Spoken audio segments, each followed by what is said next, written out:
So you know that Disturbed song where the chorus is like "Give into the night." This Hmm. episode makes me not want to do that because apparently I'm gonna get chased by a smog monster that represents all-encompassing self-torturing nightmare. This was a kids show, right? Yeah, it was at one point, but I don't I know mean, when that I mean, changed. I know, I made the distinction, the claim that like this became a family show at like season four, but I mean, come on, Luna literally says, basically to put it in perspective. So after she threatened to shroud the world in eternal darkness, was banished for 1,000 years, came back, felt super bad about it, got reintegrated into society. She purposely made herself tortured herself with nightmare after nightmare of her mistakes so that she'd never do it again. Hmm. Fuck. That is deep. Right? It's I mean, so crazy. I mean, I had to watch it a second time because the first time, once I got past the whole, okay, first off, that whole thing where they're in the room together, that's totally Inception. And Hmm.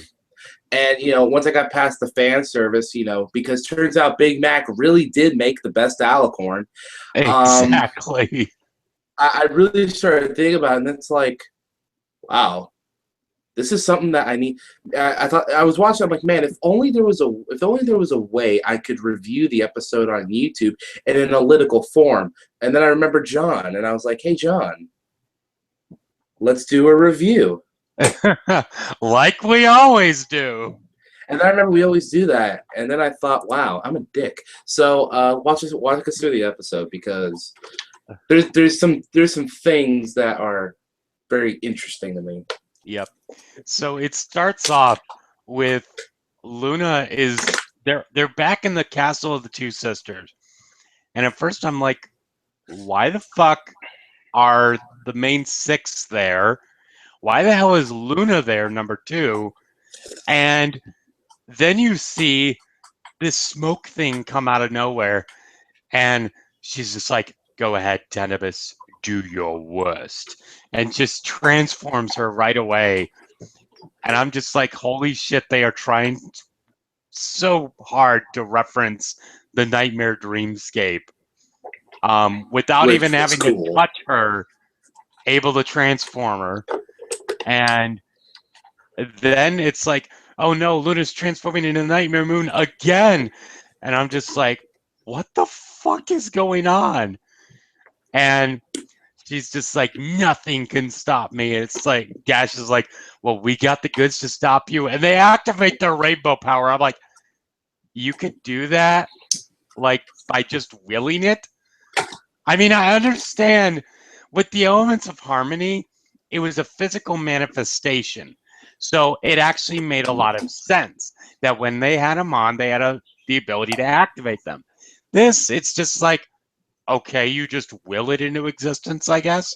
It was Anyway, the magical force of marketing exactly. because the Dragon Ball Z finale wasn't enough to push those things. Now they're like, oh, by the way, kids, you remember you had to buy these, right? And they're like, oh, I'm not buying those, by the way. No, I'm not either. Those are ugly as hell. Hashtag two brony for me. So, anyway, they defeat Nightmare Moon. Um, the Tanibus escapes, and Luna gets transformed back, and they're all like, "Yay, you're back to normal!" And then she wakes up, and I'm just like, "Oh, it was just a dream." That now everything that I was just like, all my what the fucks just made sense. And God, that movie was so confusing. Yeah, I don't even think the writers and Nolan know how to answer any questions about it. Exactly. So the Smokey thing, literally, like John said, escapes from the dream and gets out into the rural world, and it affects all the main six. And they're talking. By the way, bit of kind of a continuity jump, I guess, because they're having a pet grooming day at Rarity's boutique. Which three things I noticed. One, have you noticed that there's actually been kind of a lack of focus on Rarity so far this season? Actually, yeah. Holy crap. I've been thinking about it for the past few weeks. I'm just like, Rarity at least had some involvement in the last season by now. yeah. She had her own episode last season 7. The second thing, but then again, though, really think about it. She didn't have an episode in all of season 3. Yeah, but that was only 13 she'll have something episodes. in the. But we now have a couple-month break after 13 episodes, so maybe we'll be able to see, you know, I don't know. Maybe we'll be able to see one afterwards. Organization 13. The second thing I noticed is that Tank's up. I guess Winter left. I mean, I know these episodes aren't shown in the order that they're written and or finished or made or whatever, but Tank's up. And the other thing is that why is Rainbow Dash grooming her turtle? I have no earthly idea, but really think about it. Jerry Pete's video, the Tanks for Memories in 4 minutes. He's literally like, the last thing he says before the outro is just, is anyone going to tell her that it's almost May? Winter wash up, the snow's all melting. So they all had the same dream about they all saw the smoky monster, right? That was just the dream. Yeah, and they're just like, what the fuck, you two? And Pinkie, I love how they're all downtrodden, like bags over the under the eyes, and they're just like, ugh. But Pinkie Pie's doing cartwheels, and she's like, I know, right? I'm exhausted. It's like Pinkie, you just broke Tony Hawk's 920 record. Calm down. Well, seriously though, think about it. Her energy could feel a jet plane, so what really is going to curb her enthusiasm at this point? Yeah, thanks. Actually, who wrote this episode? Scott Sonnenborn. Thanks, Sonnenborn. Haven't heard from you in a while. So yeah, he haven't heard from you since Cutie Map. Technically, has it really been Cutie Map? Yep. Huh. So Twilight's like, hey, Twilight, yawn. Send off this letter, yawn. Take out the yawns, yawn. And I thought that was funny because Spike just scratches out like he wrote the yawns, and I was just like, yes, Spike, hilarious. He still hasn't learned from lesson 0 that he can't be adding his own shit in there. Stop it, Spike. Stop, bad. I will make you eat soft foods. So he sends the letter off to Luna, which I don't know how long it's been since I've seen Spike send off a letter, but I forgot how cool it looks. He literally is just like breathes fire, and it dissolves and burns away into the air and flies out. I'm like, that's cool. Dragons are cool. And so Radri sends it. Luna busts through the door, and she's like, "What's up, nerds? We got a problem." And they're like, "Luna Senpai, what the hell's up?" And she's like, "Have you seen a monster of black cloud and mist?" And they're like, "Dude, yeah." She's like, "Okay, that's the Tanibus. I'm not going to tell you what it is. I'm going to be pretty ambiguous about it until like there's 5 minutes left in the episode. So come with me, and I'm going to go Christopher Nolan on your ass." Okay, so that's clearly what happens. Yeah, really. And I love how she talks about it like it's a parasite. Yeah, she calls it that too, right? Yes. The Tanibus is a parasite. It is a parasite among parasites. It is a leech among leeches. Yep, and it'll affect your dreams, and it's only because I dreamt of you guys in my last dream, so that's kind of how it's going. But did she normally dream of the main 6 in that dream, or was that just a freak occurrence? They never really touched on that, did they? No. And then you realize, holy crap, that was the entire first act, that one little scene.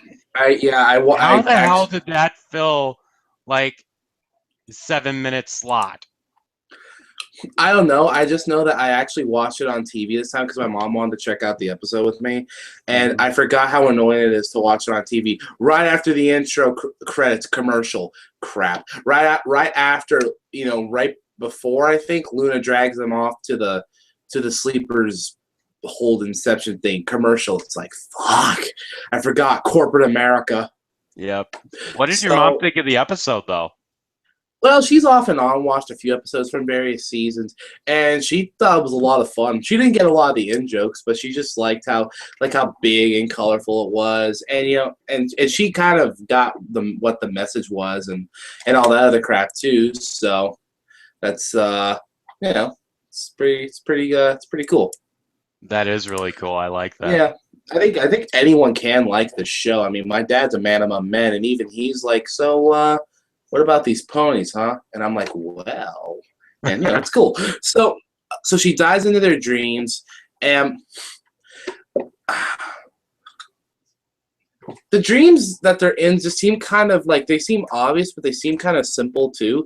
Like Rarity is just in like a house with some nice drapes that come alive and try to eat her. Which, did you realize that those are the same kind of dresses that she used in Too Many Pinkie Pies?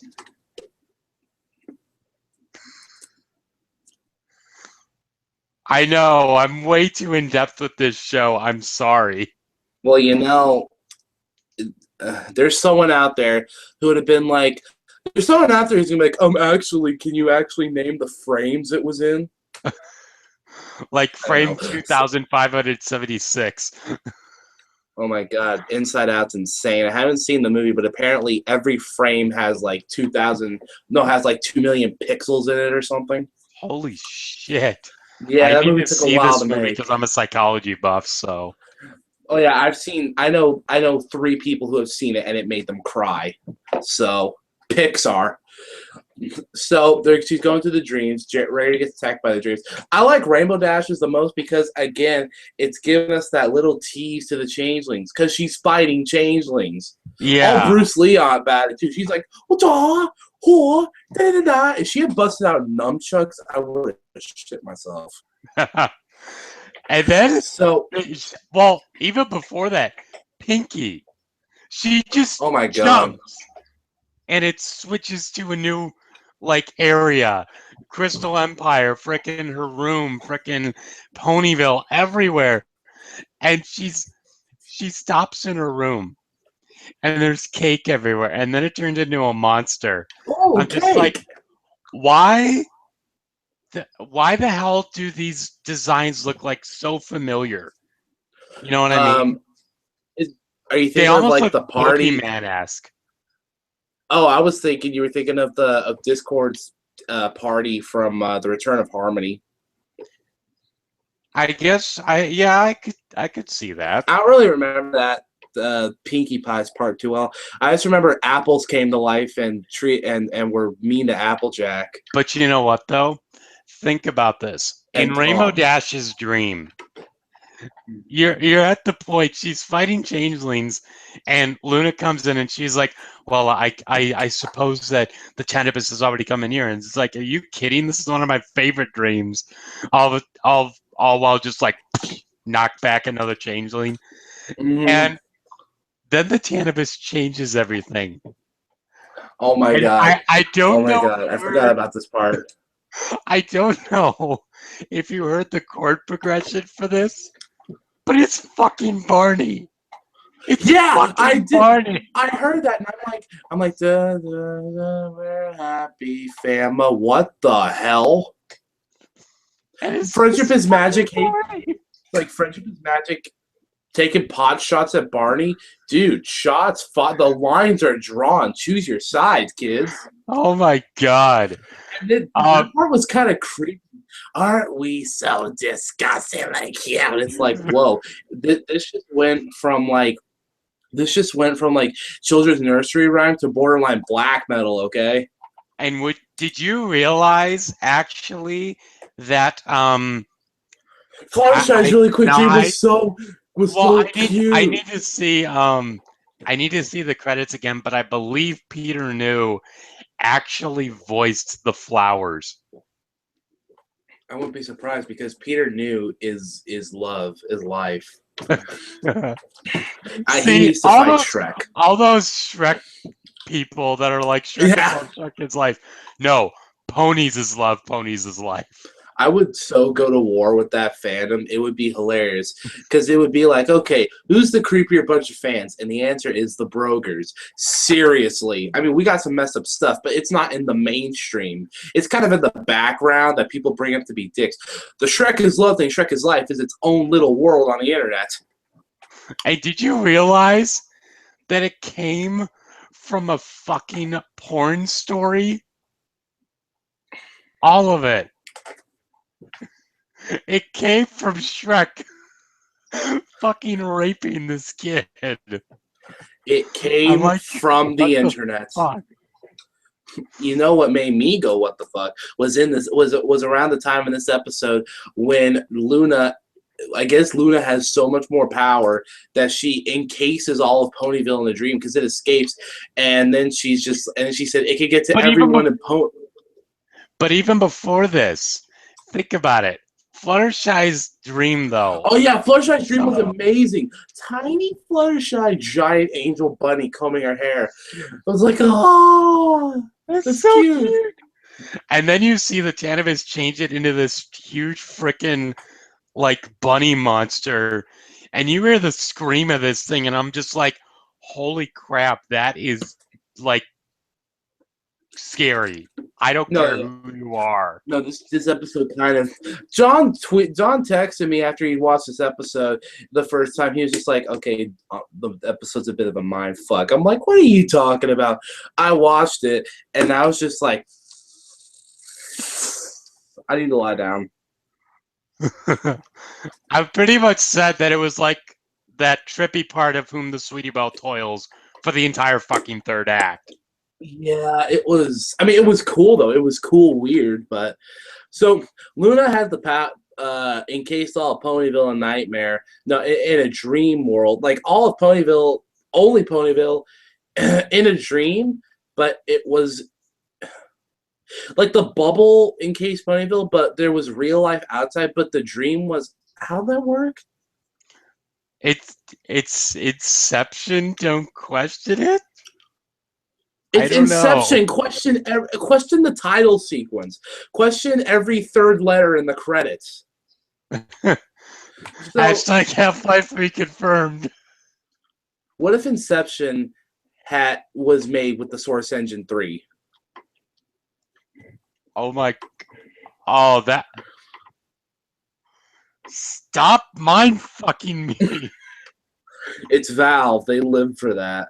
Oh my! Like Lego Dimensions. Oh my! I got to nerd out to you about that when this is done. So so everyone's in the dream. Everyone can do what they want. There's some fun shit going on. Lyra and Bon Bon become Cat Dog. I know. I'm just like, yes. Big Mac is like a magician now. And you see that Derpy not only dreams of little flying muffins, but she dreams of herself as a giant cat. And I love the How does that work? I love the fact that when the Tanibus starts attacking, Spike hulks up into his Dwayne The Rock Johnson body type and rides Derpy into battle. Take me into battle. Hashtag Derpy is best noble steed. Another thing we did better than Shrek. We need Derpy in Zelda. It's another thing we did better than Shrek. Ha So anyway. So Luna's using all her strength, and she's like, I can't hold it. The spirit bomb is too much. And Twilight's like, Kakarot, you need to use the Kaioken. But I'm already Super Saiyan. Use the Kaioken. And he's like, you got it, Virginia. So, wait a minute. But here's the thing, though. Do you notice, like, the freaking tendrils that come out of Luna's horn? That looked like a virus, almost. Like a big ball of wibbly-wobbly, timey-wimey stuff being pulled out into, like, all the different areas of Ponyville. I'm like, how the hell is this even happening? Tenebus.exe is experiencing some technical difficulties from lunar spyware.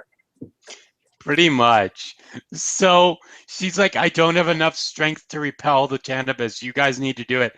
And they're like, Applejack goes up to Big Mac, and she's just like, this is a dream. You could think of anything you could do in a dream.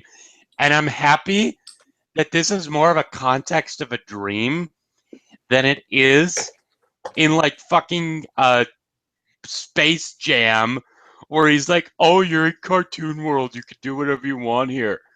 What? You know, it makes much more sense in a dream than it does in cartoon land. Yeah. And then Big Mac in a full-on magical girl transformation, no less, becomes Princess Big Mac. And this was another thing I told Snakeskin. I'm just like, dude, let's just say a certain Eily Monty comic dub is coming to life. And I'm a princess. Are you a princess? Magnificent. It was so much. Oh my god! You know, I was originally just super hard on about all the fan servicey stuff, but the next part is what really got me the second time I watched it, where Luna explains the origin of the cannabis. It's of her own creation, and she created it to torture her with the same nightmare over and over again, to make sure she didn't repeat her mistakes. And you know, but it goes farther. Like she was weeping from stress of the spell, but now she's like weeping from guilt. She straight up is going on like about how, you know, guilty heart, guilty conscience, and about how, you know, like how, you know, she like, you know, hurt the world and how they're all suffering because of her. And it was just like, you know, this is the kind of stuff that people have always thought about, but it's the kind of stuff that when it's executed in the show, you really forget how cool and awesome it could be when they pull it off. And seriously, like halfway through this, I was just like, oh, you poor princess. I'm going to hug you. And even wanting to go a little bit farther than that, way back in Luna Eclipsed, right before Twilight starts to talk to Luna, there's a little scene by the animators, and I applaud them for doing this. But there's a little scene where Luna is sitting there in front of the Nightmare Moon statue. There's a piece of candy on the ground, and she pushes it towards the statue right before Twilight starts talking to her. And I start to think, holy crap. This episode confirms that not only is she trying, you know, she's kind of paying respects in Luna Eclipse to her own, like, creation, her own Nightmare Moon self. Like, paying, like, almost like a regretful, you're still part of me. And then you go all the way to frickin' this episode, and it goes a whole lot deeper, that she's punishing herself for her own wrongdoing, and she's about to cause all of Equestria to turn into a total nightmare. I'm just like, Luna, seriously, girl, calm down, please. The Illuminati is confirmed to be working in Friendship is Magic. No, really, no. Speaking of Illuminati, though, there was this frickin' video by Brony Notion that he was talking about how the picture from Magical Mystery Cure that Twilight looks at before she starts glowing, that it was talking about like how it represents a pentagram, and that the word Faust is supposed to mean devil and all this stuff. And I'm just like, seriously. And then you find out it's an April Fool's video. I'm just like, you motherfucker. Oh, that's hilarious. Yeah, and it really is interesting. It's an interesting thought to me that for an undescribed amount of time, Luna has not had a good night's sleep. Basically said she's been back. Pretty much. Because if we're gonna say that she's been that the show's timeline has gone on, like the present timeline, for over a year in Showtime. We're talking at least 300-ish days of her not having a good night's sleep. And it's just a constant wake up of nightmares and sweat and stuff, not to mention constant guilt and regret. It's kind of like, damn, I don't think the writers realized at the time how deep they were making this sound. Although Scott Sonnenberg knows what he's doing. I mean, you remember that shit from Cutie Map? Join us. Now that I'm thinking about it, though, seriously think about this. Would you believe me if I told you that Luna's story arc almost sounds like the Arbiter's story arc from Halo 2? Oh my god. Oh my god. Jesus Christ. I didn't even think of that. It kind of makes sense, think too. About this. He causes Halo to be destroyed, like impartially. He gets punished and then reborn as a warrior. I'm like, holy crap! Luna is best Covenant commander. Exactly. So the episode ends with her forgiving herself, getting over her guilt, and basically ready to move on with her life. The Tenebus disappears, and everyone disappears back into her little neck piece, no less. Which I thought was really cool because I was like, oh, that's probably not actually used for anything, but oh, that's cool. Because it was part of herself. Oh my god. It was of her own creation. And they slept happily ever after. The end. So that was Princess Dream of Magic Sheep. Can I just tell you how misleading that title is? I mean, the description sounded pretty power metal, where it's just like, think about it. In a world where nightmares are without reason, in a world, a princess ridden with guilt, a mare just trying to understand her own heart.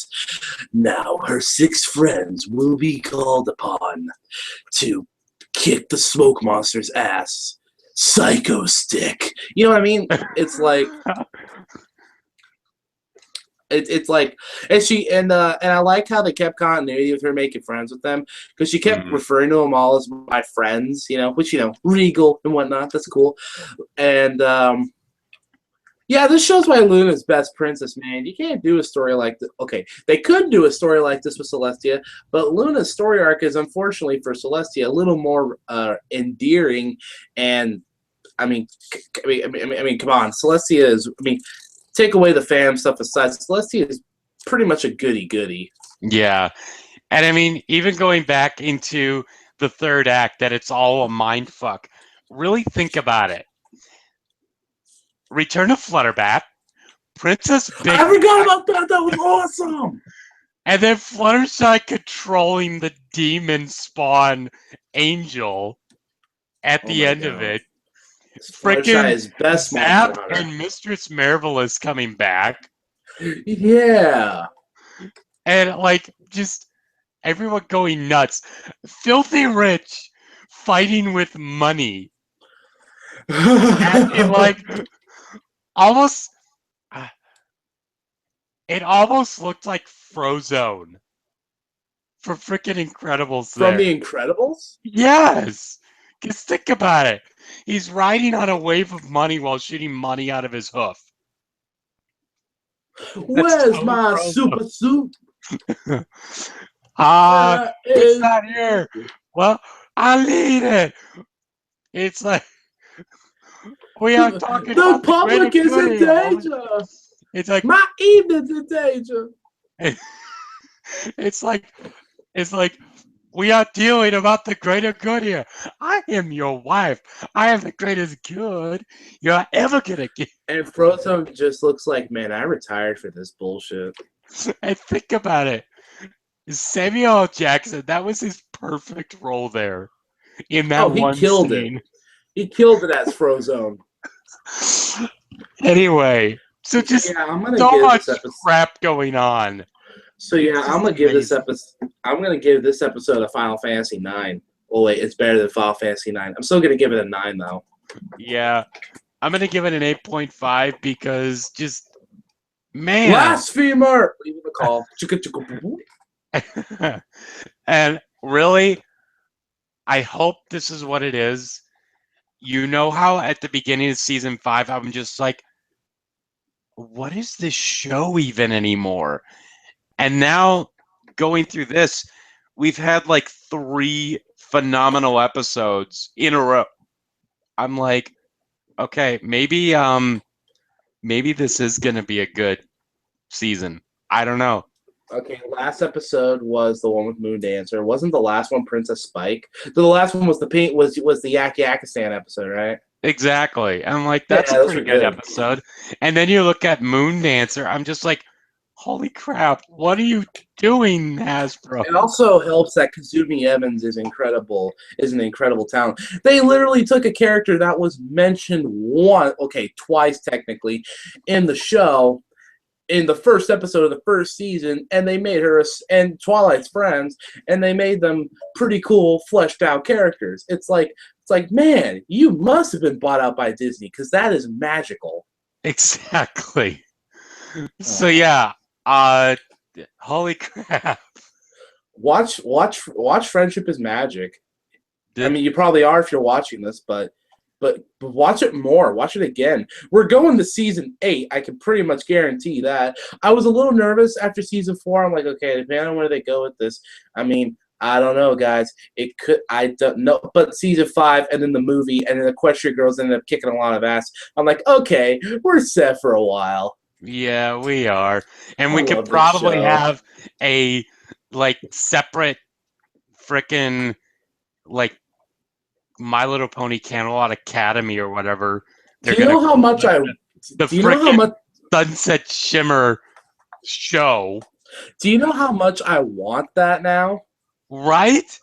And they need to go to college and meet Professor Discord, They're who's like gonna. a professor of philosophy or something. They're gonna have to do what the Call of Duty guys have with the Call of Duties have with Call of Duty. They're gonna need 3 different companies making pony stuff. You can have like the Friendship is Magic show, that's Treyarch. The Equestria Girls stuff is Activision. Is Infinity Ward, and then the movie is being made by whoever the hell made Advanced Warfare. Yeah, pretty much. Oh, that was a good episode. It was. Oh yeah, you got something to say about the channel. Yes. So pretty much what's going to be happening, because there is a like 2 or 3 month hiatus. It's sad, I know. But pretty much what we're going to do, we are going to be talking about the season 5 finale and song animatics that were shown at San Diego Comic-Con. No, the actual finale. We've seen the episode. We got it leaked to us by the Illuminati. Pretty much. You'll be seeing here first the first ever review of the season 5 finale.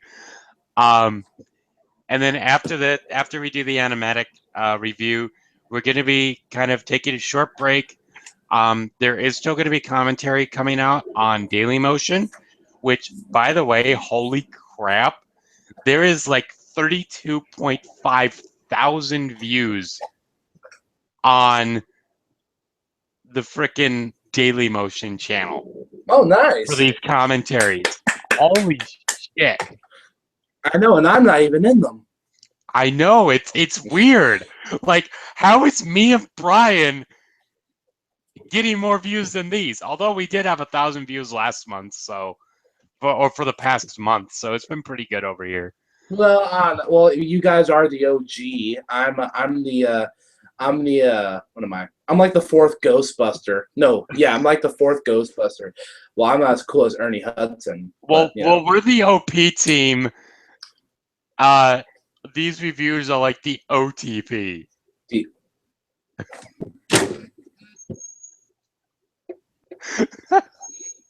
That's it from him, John, and me, Snakeskin.